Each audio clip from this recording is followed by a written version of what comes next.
Hello everyone, this is Rupali और आज हम ज्योग्राफी के सेकेंड लेक्चर देखने जा रहे हैं। हमारा आज का टॉपिक है the origin and evolution of earth. ये शुरू करने के पहले मैं आपको बता दूं कि ये जो वीडियो है ये तीन लेक्चर सीरीज़ में होगा, क्योंकि बहुत बड़ा टॉपिक है, बहुत कॉम्प्लेक्स टॉपिक है, तो एक साथ समझा पाना मुश्किल है। मेरे लिए भी मुश्किल है और आप लोग के लिए भी समझना मुश्किल होगा। तो हम शुरू करें उसके पहले जो आज हम देखने क्या वाले हैं इस वीडियो में और आने वाली इस सीरीज़ के जो बाकी वीडियोज़ होंगे उसमें हम क्या देखेंगे। तो सबसे पहले हम शुरू करेंगे origin of earth and universe की अर्ली थ्योरीज की जो हैं वो आई हैं, वो है ऑरिजिन ऑफ अर्थ। जो अर्ली थ्योरीज आई हैं वो अर्थ के ऑरिजिन से रिलेटेड है कि अर्थ कैसे आया, अर्थ कैसे बना।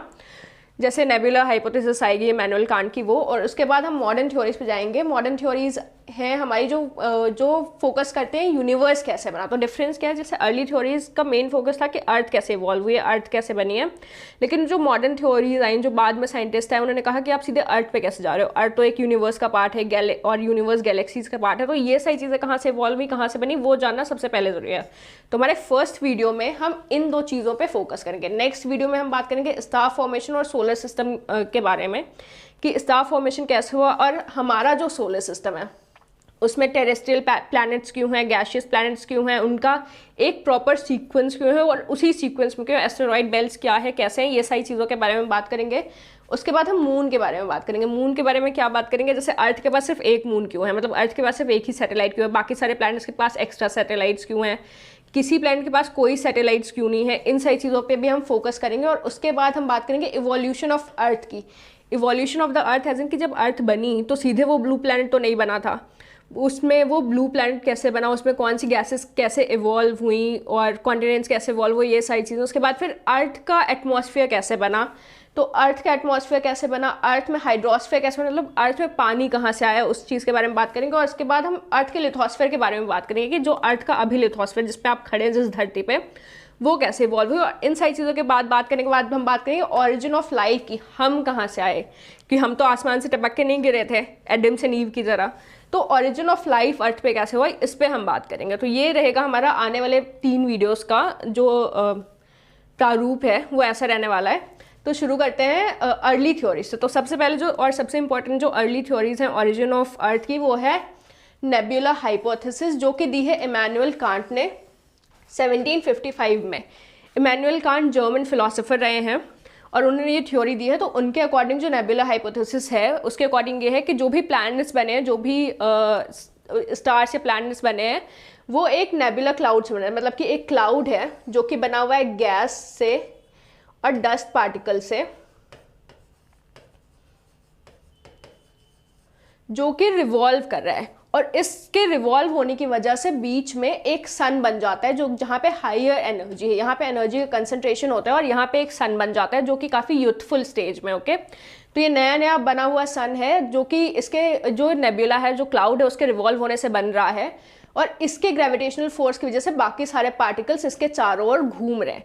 अब जब ये पार्टिकल्स इसके चारों ओर घूम रहे हैं तो इनके बीच में भी कोलिजन हो रहा है, इनके बीच में भी फ्रिक्शन हो रहा है, और उस वजह से जो एक पार्टिकल है उसके साथ में दूसरे पार्टिकल्स भी इकट्ठा होते जा रहे हैं, इस तरह से प्लैनेट्स बन रहे हैं। ये कहना है हमारे इमैनुअल कांट का नेबुला हाइपोथेसिस में। इसके बाद क्या हुआ, इसके बाद एक मैथमेटिशियन है जिनका नाम है लाप्लेस। इन्होंने 1976 में इस इमैनुअल कांट के नेबुला हाइपोथेसिस को थोड़ा और रिवाइज किया, थोड़ा और उसमें कुछ सुधार किए। अच्छा, हमें सारे जिन्होंने जो भी चेंजेस किए उनको बहुत डिटेल में पढ़ने की जरूरत नहीं है, एक बेसिक अंडरस्टैंडिंग के अकॉर्डिंग हम पढ़ेंगे। बहुत ज़्यादा डेप्थ में जाएंगे तो आपका कॉस्ट बेनिफिट कुछ उसमें नहीं निकलेगा। ओके, तो लैप्लेस ने 1976 में रिवाइज किया इमैनुअल कांट की नेबुला हाइपोथेसिस थ्योरी को, जो कि 1755 में आई थी। ओके, अब इसके बाद आते हैं हमारे कैम्बरलेन एंड मोल्टन। कैम्बरलेन एंड मोल्टन ने 1900s में, मतलब 1905 में टू बी प्रिसाइज, जो कि एनसीईआरटी में नहीं दिया हुआ है, तो 1905 में कैम्बरलेन एंड मोल्टन ने कहा कि सन पहले से था। उन्होंने इस बात को माना है इमैनुअल कांट की कि एक क्लाउड है जिसमें सन प्रेजेंट है। तो उन्होंने कहा कि सन पहले से था, लेकिन अब ये जो पार्टिकल्स हैं वो कहाँ से आए, तो उनका ये कहना था कि एक वॉन्डरिंग स्टार आया। ठीक है, मतलब कि हमारे पास सन है, ये इसके पास एक कहीं तो स्टार था जो कि चलते चलते सन के ग्रेविटेशनल फोर्स के अंदर आया यहाँ पे।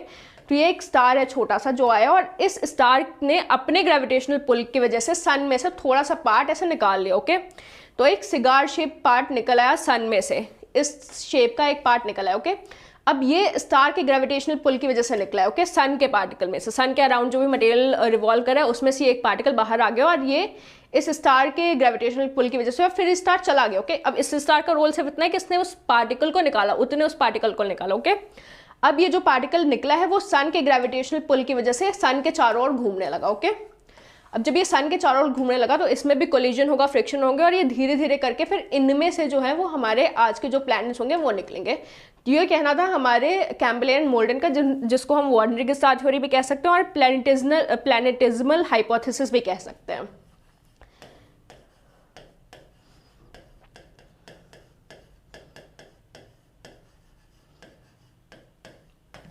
प्लैनेटिज्मल हाइपोथेसिस, ओके। तो बेसिकली इन्होंने क्या कहा है कि इन्होंने ये माना है कि एक नेबुलर क्लाउड है, बट इन्होंने कहा है कि जो प्लैनेट्स बन रहे हैं वो एक अलग तरीके से बन रहा है। प्लैनेट्स इस क्लाउड की वजह से नहीं बन रहे, लेकिन उस प्लैनेट्स बनने में रोल प्ले कर रहा है वो एक स्टार जो कि आके चला गया, ओके। इसके बाद आते हैं हमारे ओटो स्मिथ जो कि रशिया के हैं और कार्ल वाइजास्कर जो कि जर्मनी के हैं। इन दोनों ने नेबुला हाइपोथेसिस थ्योरी को थोड़ा और रिवॉल्व किया। उन्होंने ये बात मानी कि नेबुलर क्लाउड है जिसमें एक सन प्रेजेंट है, बट उन्होंने कहा कि प्लैनेट्स ऐसे नहीं बनते। उन्होंने कहा कि जो क्लाउड है उसमें ओवर टाइम क्लाउड कंप्रेस हो जाता है, ओके। जब वो कंप्रेस हो जाता है तो एक डिस्क की तरह बन जाता है। अब डिस्क एज इन की जैसे आपने सीडी देखी होगी, तो आप ये मानिए कि वो सीडी में जो सेंटर खाली पार्ट है वहाँ पे एक सन है और बाकी सारा जो है वो क्लाउड है जो कि कंप्रेस हो गया, तो वो डिस्क के फॉर्म है। अब उस डिस्क में एक्रीडिशन की वजह से, एक्रीडिशन मतलब क्या होगा कि एक्रीडिशन की एक ही चीज़ है, उसके ऊपर एक एक करके परत इकट्ठी हो जा रही है, ओके। तो एक पार्टिकल है उसके ऊपर दूसरा पार्टिकल ऐसे चिपक जा रहा है, तो वो एक्रीडिशन हो रहा है, वो धीरे धीरे बढ़ रहा है, तो उस एक्रीडिशन की वजह से प्लैनेट्स बन रहे हैं। तो ये तीन जो सुधार किए गए थे ये आए थे नेबुलर हाइपोथेसिस थ्योरी में, इमैनुअल कांट ने जो दी थी सबसे पहले, ओके। तो बेसिकली इतना ही है नेबुला हाइपोथेसिस थ्योरी। अब हम थोड़ा डिटेल में अच्छे से नेबुला हाइपोथेसिस थ्योरी को समझ लेते हैं, ओके। किसने दी है, मतलब हर इंसान का अपना अपना क्या कंट्रीब्यूशन है, उसको आपको बहुत डिटेल में जानने की ज़रूरत नहीं है। तो nebula hypothesis basically Immanuel Kant ने दी थी, 1755 में दी थी। लैपलेस ने उसको थोड़ा और रिवाइज किया, जो कि उन्होंने किया 1796 में, हाँ 1796 में उसको रिवाइज किया। अब नेबुला हाइपोथेसिस थ्योरी में को समझने के लिए तीन चीज़ें जो आपको ध्यान रखनी है वो ये है कि everything is made from nebular cloud, okay. तो जो भी चीज़ है वो एक क्लाउड से बनी है जो कि बना हुआ है गैसियस और डस्ट पार्टिकल से। मेनली इसमें है हीलियम और हाइड्रोजन गैसेस और बाकी डस्ट पार्टिकल्स, ओके। इसके अलावा stars were formed way before planets and asteroids came into existence. तो स्टार्स का फॉर्मेशन बहुत पहले हो गया था, ठीक है। उसके काफ़ी टाइम बाद हमारे प्लैनेट्स है। तो प्लैनेट्स हमारे आए हैं 4.5 बिलियन ईयर्स अगो और हमारे स्टार्स आए हैं 1 to 10 billion years ago, okay. तो हमारे स्टार्स जो हैं वो प्लैनेट से भी ज़्यादा पुराने। और तीसरी चीज़, sun is the biggest star of the universe, जो कि गलत है, बट देन ये अजम्पशन था उस टाइम पे कि सन हमारा जो बिगेस्ट स्टार है, ओके। और एट प्रेजेंट ये गलत हो कि सन बिगेस्ट स्टार नहीं है यूनिवर्स का। अच्छा, अब देखते हैं नेबुला हाइपोथेसिस थ्योरी क्या है। तो आप देख सकते हैं ये एक नेबुलर क्लाउड है जो कि मोस्टली बना है हीलियम, हाइड्रोजन और गैस और डस्ट पार्टिकल से।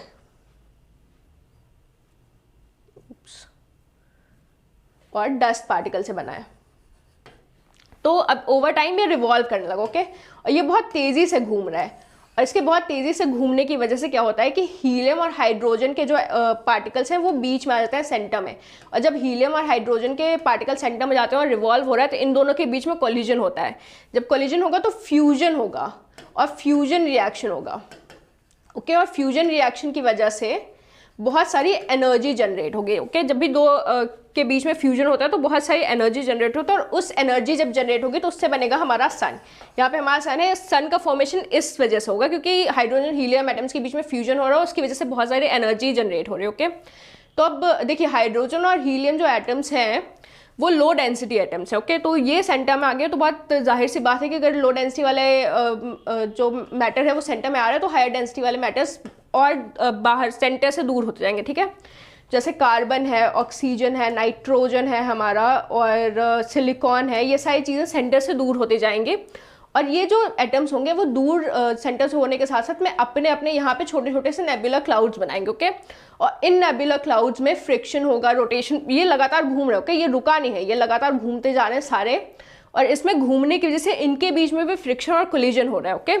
तो जब इनके बीच में फ्रिक्शन और कोलिजन हो रहा है तो इनके साथ भी पार्टिकल्स आके अटैच होते जाएंगे और इस वजह से ये धीरे धीरे प्लैनेट्स का रूप लेते रहेंगे। ओके, तो बेसिकली ये है हमारी नेबुला हाइपोथेसिस। ठीक है, तो बेसिकली ये था हमारा नेबुलर हाइपोथेसिस कि क्लाउड बना, क्लाउड के बाद में सन बना जो एनर्जी रिलीज हुई फ्यूजन की वजह से, और उसके बाद में कैसे प्लैनेट्स बने। ओके, अब जाते हैं हम मॉडर्न थ्योरीज के ऊपर। तो मॉडर्न थ्योरीज की ज़रूरत क्यों पड़ेगी? जैसे कि मैंने पहले बताया कि जो अर्ली थ्योरीज आई थी उन्होंने सिर्फ ये बोला कि हमारी अर्थ कैसे बनी, ओके, या प्लैनेट्स कैसे आए। उन्होंने ये नहीं बताया कि यूनिवर्स कैसे आया या गैलेक्सीज कैसे बनी, शुरुआत कहाँ से हुई। उन्होंने यूनिवर्स बनने के बाद में बात की प्लैनेट्स कैसे आए यूनिवर्स में। तो बिग बैंग थ्योरी जो मॉडर्न थ्योरीज में सबसे इंपॉर्टेंट है और सबसे बड़ा कंट्रीब्यूशन जिसका रहा है वो है हमारी बिग बैंग थ्योरी। तो बिग बैंग थ्योरी क्या कहते हैं कि जो यूनिवर्स बना है वो एक सिंगल एटम से बना है। ओके, तो सिंगल एटम था, उसमें एक एक्सप्लोजन हुआ और उसके बाद हमारा जो यूनिवर्स एट प्रेजेंट है उसमें बना। अच्छा, एक चीज़ आपको जो ध्यान रखनी है वो ये है कि जब भी आप बिग बैंग थ्योरी की बात करेंगे तो आपको एक्सपैंडिंग यूनिवर्स थ्योरी को भी ध्यान में रखना है। ओके, तो एक्सपेंडिंग यूनिवर्स थ्योरी क्या है? तो एक्सपेंडिंग यूनिवर्स थ्योरी 1920 में एडविन हबल ने दी थी। ये इंसान यहाँ पे, ये एडविन हबल है और इन्होंने 1920 में ये एक्सपेंडिंग यूनिवर्स थ्योरी बताई थी। इन्होंने कहा था कि यूनिवर्स जो है वो एक्सपैंड हो रहा है। अब ये कैसे पता? आप एक छोटा सा एक्सपेरिमेंट अपने घर में कर सकते हैं। आप एक बलून लें, उसमें आपने 4 डॉट्स बना दिए और आप जब उसमें हवा भरेंगे तो आप देखेंगे चारों डॉट्स के बीच में जो डिस्टेंस है वो बढ़ती जा रही है जितने आप हवा भरेंगे उसमें।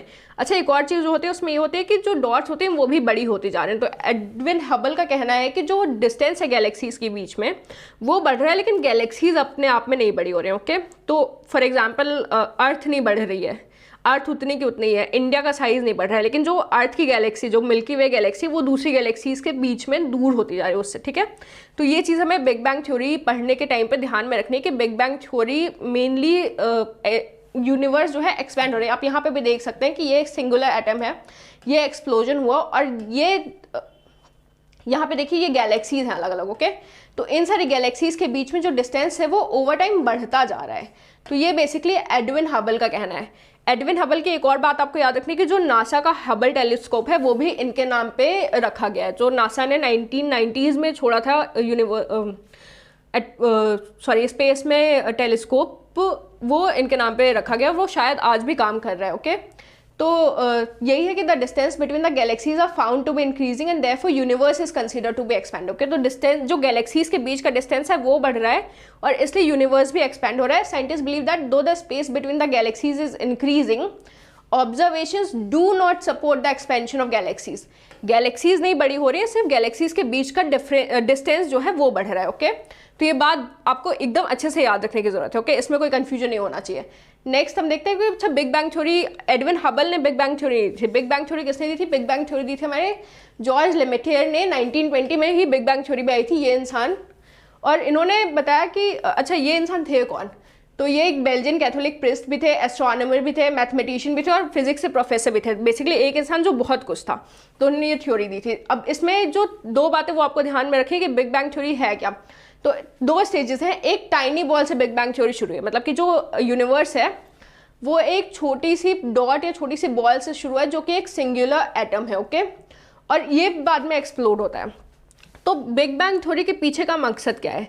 तो जो साइंटिस्ट कम्युनिटी है उसमें एक कंसेंसस ये है कि शुरू एक टाइम पे कुछ नहीं था, फिर कुछ हुआ और उसके बाद वो कुछ होने का जो रिजल्ट था वो हमारा यूनिवर्स है। ओके, तो बिग बैंग थ्योरी के पीछे का मकसद ये है कि जो कुछ हुआ है बीच में, नथिंगनेस के बीच में और यूनिवर्स के बीच में जो कुछ एक्टिविटी हुई है हम उसको समझा सके। तो ये बेसिकली मकसद है बिग बैंग थ्योरी का। ओके, तो देखते हैं। तो ये सिंगुलर एटम है। इस सिंगुलर एटम की प्रॉपर्टीज़ क्या है? तो ये सिंगुलर एटम का वॉल्यूम बहुत कम है। ओके, तो वॉल्यूम जो इसका है ये बहुत ही कम है। अब इसमें इन्फिनिट टेम्परेचर है, इसका टेम्परेचर बहुत ज़्यादा, टेम्परेचर इसमें बहुत ज़्यादा क्यों? क्योंकि अगर टेम्परेचर इसमें बहुत ज़्यादा नहीं हो तो इसके एक्सप्लोजन के बाद में एनर्जी रिलीज नहीं हो पाएगी। तो अगर एनर्जी रिलीज होनी है बहुत ज़्यादा तो इसका टेम्परेचर बहुत ज़्यादा होना बहुत ज़रूरी है। अच्छा, ये सिंगुलर एटम कहाँ से आया, क्यों आया, कब आया, किसी को पता नहीं। ओके, तो हम इसमें डिटेल में नहीं जाएंगे कि ये कहाँ से आया। अब इसका वॉल्यूम बहुत कम है, इसका टेम्परेचर बहुत ज़्यादा है और इसकी डेंसिटी भी इन्फिनिट है। Okay, infinite density. Infinite density क्यों जरूरी है? इन्फिनिट डेंसिटी जरूरी है क्योंकि अगर एक्सप्लोजन होगा तभी तो उसमें से मैटर निकलेगा, और इसकी डेंसिटी कम होगी तो मैटर बहुत ज़्यादा रिलीज नहीं होगा एक्सप्लोजन के बाद में। ओके, तो ये टाइनी बॉल है जिसका, एक टाइनी बॉल मतलब कि एक सिंगुलर एटम है जिसका वॉल्यूम बहुत कम है, जिसका टेम्परेचर बहुत ज़्यादा है और जिसकी डेंसिटी बहुत ज़्यादा है। अब ये कहाँ से हमें पता नहीं, लेकिन कह सकते हैं कि जो ब्लैक होल है उसके बीच में है ये जो सिंगुलर एटम है। ओके, बाकी हम बहुत ज़्यादा डिटेल ब्लैक होल के में नहीं जाएंगे, हमारा फोकस बिग बैंग पे है। तो ये टाइनी बॉल क्या होती है, ओवर टाइम ये एक्सप्लोड होती है। ओके, तो टाइनी बॉल का जब एक्सप्लोजन होता है तो एक्सप्लोजन के बाद में बहुत सारा मैटर ऐसे रिलीज हो जाता है। तो ये एक्सप्लोजन के बाद में ये सारा मैटर रिलीज हुआ है। ओके, तो जब ये एक्सप्लोजन हुआ तो इसमें से क्या निकला? इसमें से टाइम, एनर्जी और मैटर निकल के आता है। ठीक है, मैटर इसमें इन्फिनिट डेंसिटी है तो जब एक्सप्लोड होगा तो मैटर निकलेगा, इन्फिनिट टेम्परेचर है तो एक्सप्लोड होगा तो बहुत से एनर्जी निकलेगी। टाइम कैसे कि टाइम एज इन 1 घंटा 2 घंटा 3 घंटा नहीं, जो सेलेस्टियल बॉडीज के बीच में डिस्टेंस है उसमें हम टाइम डिस्टेंस को टाइम से नापते हैं, तो उस तरह से आप टाइम देखिए कि वो टाइम इसमें से निकला। तो टाइम, मैटर और एनर्जी, ये तीनों चीज़ें एक्सप्लोजन के बाद में निकली। ओके, तो यहाँ पे देखिए एक्सप्लोजन हुआ, एक्सप्लोजन होने के बाद बहुत सारा मैटर, टाइम और एनर्जी रिलीज हुई है, और ये कह सकते हैं कि 13.7 बिलियन ईयर्स अगो हमारा बिग बैंग हुआ है। ओके, तो 13.7 बिलियन से अगो साइंटिस्ट की कम्युनिटी के बीच में कंसेंसस है कि इतने टाइम पहले बिग बैंग हुआ है। ओके, अब ये हुआ, एक्सप्लोजन हुआ, एक्सप्लोजन होने के 1 सेकेंड के अंदर, ओके, फर्स्ट सेकेंड में क्या होता है? फर्स्ट सेकेंड में 2 तरह के पार्टिकल्स बनते हैं जो कि है मैटर और एंटी मैटर। ओके, अब ये दोनों अपोजिट नेचर के पार्टिकल्स हैं, तो जाहिर सी बात है अगर अपोजिट नेचर्स के पार्टिकल होंगे तो एक दूसरे को कैंसिल करके खत्म कर देंगे। ओके, तो मोस्टली जो एंटी मैटर और मैटर है उसने एक दूसरे को खत्म कर दिया, बट थोड़ा सा जो मैटर वाला पार्टिकल है बच जाता है। ओके, तो थोड़ा सा मैटर हमारे पास बच रहा है। ये मैटर क्या होता है कि ओवर टाइम इस मैटर में से पार्टिकल्स निकलते हैं हमारे इलेक्ट्रॉन्स और प्रोटॉन्स। ओके, तो इलेक्ट्रॉन्स हमारे नेगेटिवली चार्ज पार्टिकल्स हैं और प्रोटॉन्स हमारे पॉजिटिवली चार्ज पार्टिकल्स हैं। ओके, ओवर टाइम मतलब कि अब ये एक्सप्लोजन हुआ हमारा, एक्सप्लोजन होने के 3 मिनट के अंदर। ओके, तो फर्स्ट 3 मिनट में क्या होता है कि जो ये टेम्परेचर है इसका, इसमें बहुत सारी एनर्जी रिलीज हुई है, तो एनर्जी रिलीज हुई है तो मतलब टेम्परेचर बहुत ज़्यादा हाई है। ओके, तो एक्सप्लोजन होने के फर्स्ट सेकंड में क्या होता है, मैटर एंटी मैटर बनते हैं जिसमें से बहुत सारा मैटर और एंटी मैटर लगभग सारा खत्म हो जाता है और कुछ मैटर पार्टिकल रह जाते हैं, और इस मैटर में से इलेक्ट्रॉन और प्रोटॉन निकलते हैं। थोड़ा कॉम्प्लेक्स है, बट अगर आप ध्यान से समझेंगे तो समझ में आ जाएंगी चीज़ें। अब ये इलेक्ट्रॉन और प्रोटॉन अब बिग बैंग होने के 3 मिनट बाद क्या होता है, ये जो बहुत ज़्यादा एनर्जी निकली और जिसकी वजह से बहुत ज़्यादा हाई टेम्परेचर है, वो टेम्परेचर काफ़ी कम हो जाता है। ओके, तो 3 मिनट में टेम्परेचर ड्रॉप होता है बहुत ज़्यादा, और टेम्परेचर ड्रॉप जब होता है तो इलेक्ट्रॉन और प्रोटॉन जो पार्टिकल्स हैं वो मिलते हैं और मिल के क्या बनाते हैं, हाइड्रोजन और हीलियम के एटम्स बनाते हैं। ओके, हाइड्रोजन और हीलियम के एटम्स बन गए हैं अब यहाँ पे हमारे जो एक्सप्लोजन के बाद में। अब क्या होता है कि 300,000 साल बाद, मतलब 300,000 ईयर्स के बाद में और ज़्यादा टेम्परेचर कम हो जाता है। तो टेम्परेचर अब यहाँ पे कितना कम हो चुका है, पहले से अभी तक टेम्परेचर होता है तो मान लीजिए अगर टेम्परेचर बहुत ज़्यादा था तो उसमें से हमारा 4500 डिग्री कैल्विन, सेल्सियस नहीं है कैल्विन है, मतलब कि ज़्यादा टेम्परेचर। ओके, सेल्सियस के कंपैरिजन में तो इतना टेम्परेचर कम हो चुका है जो वो टेम्परेचर था वहाँ पे। ओके, तो अब इतना टेम्परेचर कम हो गया तो इसका क्या फ़ायदा कि इस टेम्परेचर पे अब हाइड्रोजन और हीलियम के पास पॉसिबिलिटीज़ हैं कि वो अपने मटेरियल्स और इकट्ठा कर लें, अब और ज़्यादा जो पार्टिकल्स हैं वहाँ पे उसको अट्रैक्ट करके एक प्रॉपर एटम बना सकते हैं। ओके, तो अब क्या होता है कि हाइड्रोजन जो एटम्स हैं वो बाकी पार्टिकल्स को अट्रैक्ट करके एक प्रॉपर एटम बना रहे हैं और हीलियम भी यही कर रहा है। ओके, तो ये अब हमारे पास हाइड्रोजन और हीलियम के बहुत सारे एटम्स बनेंगे। तो बेसिकली क्या कह सकते हैं कि ये जो टाइम है, अब जो यूनिवर्स है हमारा वो ट्रांसपेरेंट हो रहा है। अच्छा, यूनिवर्स ट्रांसपेरेंट हो रहा है इसका ये मतलब नहीं है कि ग्लास की तरह हो गया, आर पार हो गया। ओके, ट्रांसपेरेंट होने का मतलब है कि अब हमें दिख रहा है कि यूनिवर्स में क्या चल रहा है। अब हम देख पा रहे हैं कि हाइड्रोजन और हीलियम के एटम्स साथ में आ रहे हैं और वो एटम्स बना रहे हैं। तो बेसिकली ये वो स्टेज है जहाँ पे एक क्लाउड बन गया है जिसमें हाइड्रोजन और हीलियम गैसेज हैं और बाकी पार्टिकल्स हैं। ओके, तो ये बेसिकली अब ये उस स्टेज पे पहुंच गया है कि अब धीरे धीरे हमारे प्लैनेट्स बनने लगेंगे। ओके, तो अब इसके बाद क्या इवोल्यूशन होगा, इसके बाद इवोल्यूशन होगा कि डिस्क शेप्ड क्लाउड बन जाएगा, जो है उसमें कंप्रेशन होगा, डिस्क शेप क्लाउड बन जाएगा, और फिर फ्रिक्शन और एक्रीडेशन की वजह से, जो कि हमने लास्ट में देखा था, डिस्क शेप क्लाउड बनता है और फ्रिक्शन और एक्रीडेशन की वजह से वो धीरे धीरे प्लैनेट्स का रूप ले लेते हैं। ओके, तो this is basically what big bang theory. इसकी कुछ 13.7 बिलियन ईयर अगो एक एक्सप्लोजन होता है सिंगुलर एटम में, जिसमें से बहुत से एनर्जी, बहुत सारा टाइम और बहुत सारा मैटर रिलीज होता है, जिसमें टेम्परेचर बहुत ज़्यादा होता है उसके बाद अच्छा ये जो यूनिवर्स बना है वो लगातार अभी भी एक्सपैंड हो रहा है, ओके। तो ये रुका नहीं है, इसमें एक्सपेंशन लगातार जारी है। और जैसा मैंने पहले बताया था, एक्सपेंशन मतलब कि गैलेक्सीज नहीं एक्सपैंड हो रहे हैं, गैलेक्सीज के बीच का डिस्टेंस एक्सपैंड हो रहा है, ओके। तो ये एक्सपेंशन हुआ है। इसके बाद मैटर एंटी मैटर बने हैं, मैटर और एंटी मैटर मोस्टली खत्म हो गए हैं, लेकिन सिर्फ कुछ मैटर बचा है जिसमें से इलेक्ट्रॉन और प्रोटॉन हमारे निकल के आए हैं। इलेक्ट्रॉन प्रोटॉन जब टेम्परेचर कम होता है तो हाइड्रोजन और हीलियम के वो एटम्स बना रहे हैं। अच्छी टेम्परेचर कम कैसे हो रहा है, तो बहुत सिंपल से एग्जाम्पल लेते हैं कि मान लीजिए आपने किसी बोल में कोई बहुत गर्म सी चीज़ ली है, ठीक है। तो जब तक वो बोल में रहेगी तो वो बहुत गर्म रहेगी, लेकिन आप अगर उसको एक्सपेंड कर दें, अगर आप उसी गर्म चीज़ को प्लेट में डाल दें तो कंपैरेटिवली ठंडी होने लगती है, ठीक है। तो जैसे जैसे इसका एक्सपेंशन होता जाएगा वैसे वैसे इसका टेम्परेचर कम होता जाएगा, ठीक है।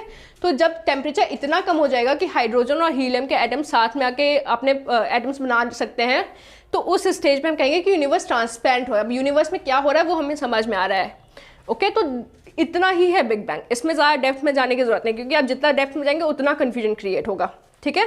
तो बिग बैंग थ्योरी में इतना ही समझने की जरूरत है। थोड़ा कन्फ्यूजिंग है, लेकिन आई होप कि अगर आप पढ़ेंगे दो चार बार वीडियोस देखेंगे तो आपको ये सारी चीज़ें समझ में आ जाएंगी, ओके। अच्छा, एक और चीज़ कि अभी जैसे पहले हमने देखा कि नेबुलर हाइपोथेसिस आई, उसके बाद नेबुलर हाइपोथेसिस में बहुत सारे काउंटर आर्ग्यूमेंट्स आए, उसमें बहुत से इंप्रूवमेंट्स किए गए। तो आपके मन में ये सवाल हो सकता है कि बिग बैंग थ्योरी को क्या एकदम से तुरंत से सारे साइंटिस्ट ने एक्सेप्ट कर लिया? नहीं, ऐसा नहीं है। बिग बैंग थ्योरी के बाद में फ्रेड हॉयल्स ने कॉन्सेप्ट दिया था, कॉन्सेप्ट ऑफ स्टेडी स्टेट का, ठीक है।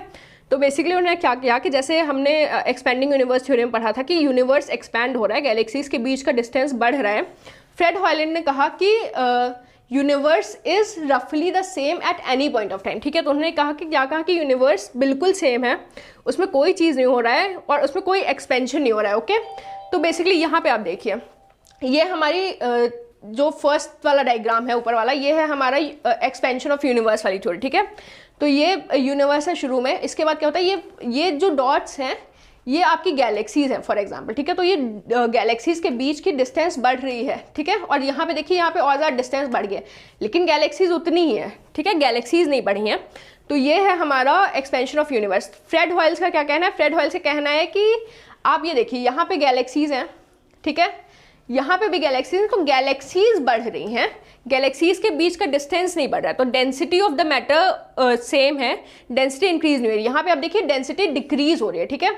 डेंसिटी डिक्रीज हो मतलब कि ज़्यादा जगह पे कम चीज़ें हैं, तो डेंसिटी डिक्रीज हो रही है। और यहाँ पे आप देखिए इनका कहना है कि density of the matter is constant, मतलब जगह कितनी भी हो, डेंसिटी उतनी जगह में कितने पार्टिकल्स है वो सेम है। तो फ्रेड हॉयल्स का ये कहना था। लेकिन अभी जो साइंटिस्ट ने जितना ऑब्जर्वेशन किया है, जितने एविडेंसेस है हमारे पास, उसने इस थ्योरी को गलत साबित कर दिया। हमने ये माना है कि जो यूनिवर्स है वो एक्सपेंड हो रहा है लगातार, ठीक है। गैलेक्सीज के बीच में डिस्टेंस बढ़ रहा है, गैलेक्सीज अपने आप में नहीं बढ़ रही है, ठीक है। तो आज हम अभी भी एक्सपेंडिंग यूनिवर्स थ्योरी को मान रहे हैं, और फ्रेड हॉयल्स की जो थ्योरी है स्टेडी स्टेट की, उसको गलत साबित कर दिया गया ऑलरेडी। तो आज के वीडियो में हम इतना ही देखेंगे। आगे आने वाली वीडियोस में हम फॉर्मेशन ऑफ स्टार और फॉर्मेशन ऑफ प्लैनेट्स देखेंगे, अर्थ का इवोल्यूशन देखेंगे। आई होप आपको चीज़ें समझ में हो, और अगर कोई भी कन्फ्यूजन है तो प्लीज़ कमेंट्स में बताइएगा, एंड मैं ट्राई करूँगी कि ज़्यादा से ज़्यादा आपका कन्फ्यूजन क्लियर हो सके। Thank you for watching.